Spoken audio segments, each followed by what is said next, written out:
जो है वो जो कि क्योंकि मैंने आपसे कमिट किया था कि हम सेकेंड पार्ट आपको स्ट्रेस मैनेजमेंट के हवाले से करेंगे, तो थोड़ा सा उसे रिकैप कर लेते हैं कि स्ट्रेस मैनेजमेंट में आपको किस किस्म की फीलिंग्स होती हैं जिसकी वजह से आप चेक कर सकते हैं कि you are under stress.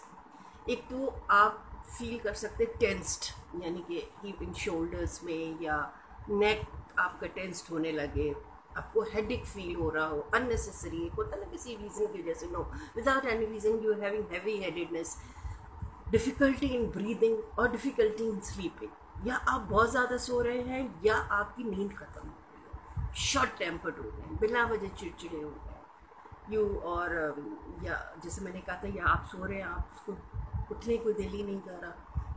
Then दूसरी चीज़ है आप किसी काम पे कॉन्सेंट्रेट नहीं कर पा रहे, कोई भी आप काम करने चले तो आप कंसंट्रेट नहीं करें, that is a part of the stress, mean you are having some stress, आप कोई स्ट्रेस फेस कर रहे हैं। आपकी एनर्जी लो है, यानी कि आप बिल्कुल डाउन लथार्जिक सा फील कर रहे हैं, दैट आप फिर सोचते हैं कि मैं डिप्रेस्ड हूँ, जो मैंने आपसे कहा था depression is the mother of all illnesses. Nervous habits में अगर आप देखें तो पता है नर्वस हैबिट में आप देखेंगे खामोखा में कुछ लोग नेल बाइट करने लगते हैं, कुछ लोग अपनी फिंगर्स ऐसे they start doing like this, या तो रिंग को ऐसे करेंगे, means they are nervous, they are under stress. कभी उनकी फेशियल एक्सप्रेशन इधर they do it like this, और फेशियल एक्सप्रेशन से फील होगा, अनकॉन्शियसली उनके फेशियल एक्सप्रेशंस चेंज होंगे, तो ये भी पार्ट ऑफ द स्ट्रेस में आता है। आपको मसल्स टाइटेंड लगेंगे, आपकी बॉडी बहुत हैवीनेस फील हो रहा है आपका, स्पेशली जब नेक आपको बहुत ज़्यादा स्टिफ फील होना, means you are coming across with stress. Stomach upset, indigestion is a part of his stress as well.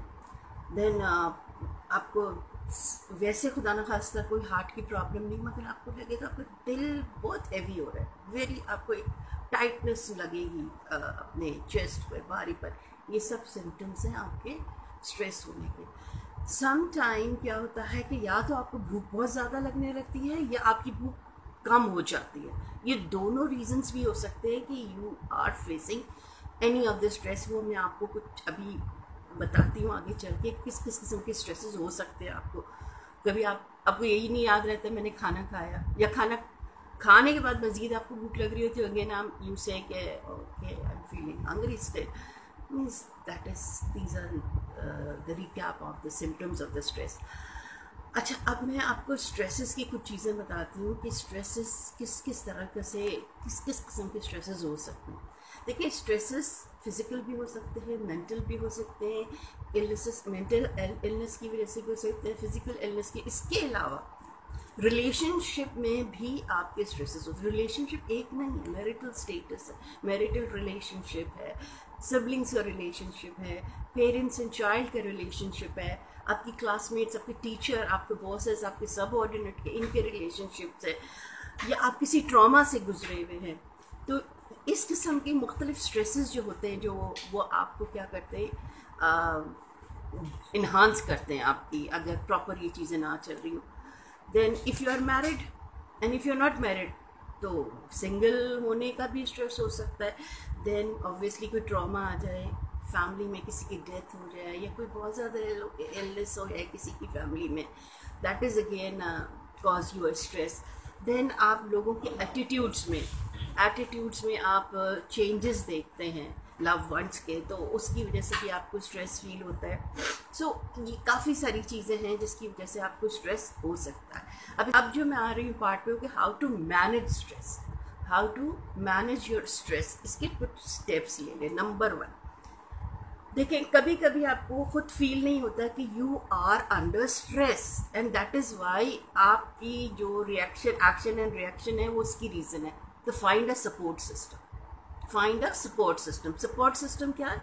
या तो आपका कोई फैमिली मेम्बर ऐसा है जिससे आप क्लोज हैं, या आपके कोई फ्रेंड। अच्छा, हमेशा याद रखें, सही लोगों से मशवरा लें, अगर गलत लोगों से भी मशवरा लेंगे तब भी आप वो सपोर्ट सिस्टम आपका सही नहीं, क्योंकि देखिए ना, कोई भी सपोर्ट सिस्टम अगर गलत है, ख़राब है, तो उससे आपको सपोर्ट नहीं मिलेगी। तो योर सपोर्ट सिस्टम शुड भी, आपको पूरा उस पर ट्रस्ट होना चाहिए, आपको उसका पता होना चाहिए कि जो भी आपको वो एडवाइस करेगा या समझाएगा वो that will be helpful for you. Otherwise there are counselors as well, there are psychiatrists as well. ज़रूरी नहीं है कि आप पहले साइकेट्रिस्ट के पास जाए, you can go to a psychologist.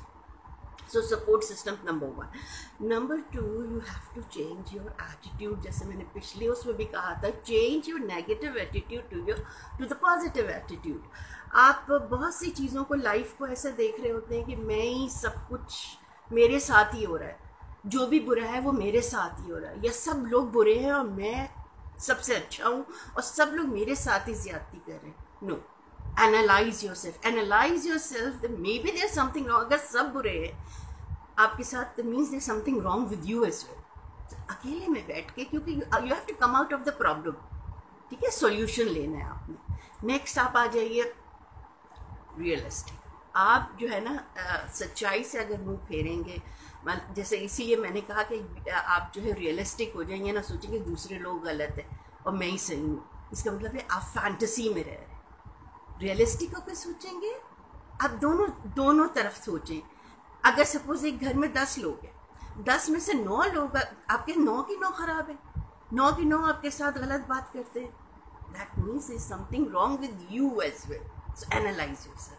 तो थोड़ा सा प्लीज रियलिस्टिक होके सोचेंगे तो फिर आप उसका सोल्यूशन निकालने में it will be easier for you. Next का, अपनी लाइफ को ऑर्गेनाइज्ड करें। एक्चुअली हमारी जो लाइफ है ना वो बड़ी डिसऑर्गेनाइज्ड सिंपल, हमें कुछ नहीं पता, हमें ये नहीं पता कि हमने अपना को प्लान नहीं करके रखा होता। आप स्कूल, कॉलेज या ऑफिस जा रहे होते, इवन आप पहले से तैयारी करते हैं। Organise yourself. टाइम मैनेजमेंट है, इस टाइम मैनेजमेंट की वजह से आपके बहुत से प्रॉब्लम सॉल्व हो जाएंगे और इन बहुत से प्रॉब्लम सॉल्व होने के साथ आपको स्ट्रेस, ऑटोमेटिकली आपका स्ट्रेस जो है उसमें कमी आ जाएगी। सो प्लीज़ ऑर्गेनाइज योरसेल्फ, और ये सिर्फ आप खुद ही कर सकते हैं, कोई दूसरा आपको हेल्प नहीं करेगा। अच्छा, कल भी मैंने आपको बताया था कि आपको ज़्यादा स्ट्रेस फील हो तो पहले आप थोड़ी टेक ब्रेथ, हल्की फिर गहरी, टाइम टू टाइम अपना एक ब्रीदिंग प्रोसेस करें, ठीक है। That will also relax yourself. आप आँख क्लोज करके ज़रा अपने आप को बिल्कुल ठंडे जहन से सोचिए, then you will get rid of your stress. May at least temporary थोड़ी देर को होगा, मगर time to time make it a habit, okay? Take good care of yourself. अच्छा, good care of yourself में क्या होता है, लोग बहुत सी क्या होता है, they take good care of themselves but they do not take good care of others as well. तो वो क्या होता है कि वो नहीं समझ रहे होते हैं कि वो भी किसी का स्ट्रेस का बाइस बन रहे हैं। तो आप ये देखें कि आप अपने साथ साथ खुद की अच्छी केयर करें, दूसरों के साथ भी अच्छी केयर करें। It's a vice versa thing. And good eating habits, आप खाना जंक फूड वगैरह ना खाएं, आप क्वालिटी फूड खाएं। क्वालिटी फूड ये मतलब नहीं है कि इसके लिए अमीर होना ज़रूरी है, कि आपके पास बस पैसे हैं तो आप फिर क्वालिटी नहीं, मीन्स जंक फूड गलत। इवन मिर्चें ज़्यादा ना खाएं, एक गरीब भी मिर्चें कम खा सकते हैं, नमक बहुत ज़्यादा ना लें, उससे आपको हाइपरटेंशन हो जाती है। तो इस किस्म के अपने एक ईटिंग हैबिट्स को आप ज़रा कंट्रोल कर लें। उसके बाद एक बहुत बड़ा मसला है हमारे माशरे का, कह लें हमारा अलमिया है, हम मुरव्वत में ना नहीं कर पाते। कोई आपसे कोई कहता है कि मेरा ये काम कर दो या प्लीज़ मुझे इस चीज़ को कर दो। देखें, हेल्प करना किसी की बहुत अच्छी बात है, मगर if you are already occupied with so many thing, so instead कि आप उनका भी काम प्रॉपर तरीके से ना करें, आप लर्न करें हाउ टू से नो। हाउ टू से no is very important and very politely, बहुत पोलाइटली। ये नहीं कि किसी को फील हो, आप बोलें कि मेरे पास डेफिनेटली इंशाल्लाह whenever I have time और if I will be helpful to. दूसरे को आश्रय में भी ना रखें। नंबर 1, आसरा कभी किसी को ना, that is very bad, okay. So learn to say no when you are already very much occupied. Please उतना करें जितना आप प्रैक्टिकली कर सकते हैं। नेक्स्ट वीक काम कि आप एक्सरसाइज कर लें रेगुलर। अगर एक्सरसाइज नहीं कर सकते तो थोड़ी वॉक कर लें। वॉक करने चले जाएं, ब्रिस्क वॉकिंग कर लें, घर से बाहर नहीं जा सकते तो घर में थोड़ी मूवमेंट वगैरह कर लें। तो एक्सरसाइज और walking is very good in releasing your stress. जो मैंने आपको कल भी बताया था, हार्मोन्स रिलीज होते हैं जिससे आपके डिप्रेशन या आपके स्ट्रेस रिलीज होता है। देन अब क्या चीज़ करनी, सारी चीज़ें कर ली। देखिए, कोई ना कोई हॉबी अपनी लाइफ में लेके आए, फिजिकल हॉबी हो या मेंटल हॉबी हो, मगर वो हॉबी ऐसी हो जो आपको स्ट्रेसफुल ना करे, बल्कि वो आपको फन, यानी कि फन लविंग, यानी उससे आप खुश हो। चाहे वो थोड़ी देर के लिए आप कोई ऐसी हॉबी कर देते, सपोज इफ आपको कंप्यूटर पे कोई चीज़ है, start making presentations on your topics. अच्छा, आपका कंप्यूटर आपके पास नहीं है, स्टार्ट राइटिंग डाउन पोएट्रीज। कुछ भी अच्छी चीज़, कोई भी अच्छी हॉबी बना लें। अगर किसी से अच्छी बात कर सकते हैं, कोटेशंस लिखते हैं, there are so many good hobbies. आपको कुकिंग का शौक है, आप कुकिंग करना शुरू कर दें। आपको क्लीन करने का शौक है, आपको सफाइयों का शौक है, आपको डेकोरेट करने का शौक है, घर का हाउस होल्ड का कुछ भी, आपको गार्डनिंग का शौक है, नहीं का हॉबी इंजॉय, जिसमें आप स्ट्रेस ना लें बल्कि आप उस काम को शौक से करें। मैं कहती हूँ इवन घर में अगर औरत रोटी पका रही होती ना, तो इफ़ वो शौक से या खुश होकर बनाएगी तो उसको स्ट्रेस नहीं होगा। अदरवाइज के ओ माय गॉड इतनी गर्मी में रोटी कैसे बना रही हूँ ना, इट्स लाइक दैट। अच्छा, लाफ्टर बहुत ज़रूरी है।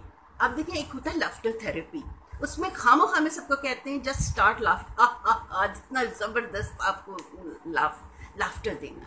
आप अच्छे वीडियोस, थोड़ा सा ऐसे वीडियोस देखें जिसमें लाफ्टर हो, जिसमें आप देख के आपको खुशी हो रही हो, आपको एकदम हंसी आती हो, तो ये लाफ्टर थेरेपी के लिए बहुत ज़रूरी है। लर्न हाउ टू रिलैक्स की मैंने आपको बहुत सारी चीज़ें ऑलरेडी बता दी हैं। उसमें मेडिटेशन है, उसमें योगा भी है। सबसे बड़ी बात है, मैंने आपसे कल भी कहा था, being a Muslim 5 times prayers, 5 time prayers. आप अल्लाह से एक कनेक्शन डायरेक्ट रखिए and you will feel that you will be stress. आपको बहुत सी चीज़ों पे सब्र आएगा, आपको बहुत सी चीज़ें आपकी स्ट्रेस को दूर करेंगी। Even for non Muslims I said they all believe in God, you know, so be connected with God. अपने जो सोल्यूशन है उसी को आप सपोर्ट सिस्टम बना लें। अगर you don't have a trust in anybody else, आप अल्लाह को, गॉड को support system and speak to Allah directly, you know, and you will gonna see that you will get to help, you will gonna get a help from there. आपको बड़ा सुकून मिलेगा, ठंडी हवा का झोंका आपको फील आएगा। Let's try this thing. And अगर आपको मेरी वीडियो अच्छी लगी है, आपको आज का टॉपिक अच्छा लगा है, मैं आपसे रिक्वेस्ट करती हूँ कि प्लीज़ मेरे चैनल सब्सक्राइब करें, बेल आइकन पर क्लिक करें, और अगर पसंद आई है तो लाइक भी करें। इंशाल्लाह। पाकिस्तान जिंदाबाद।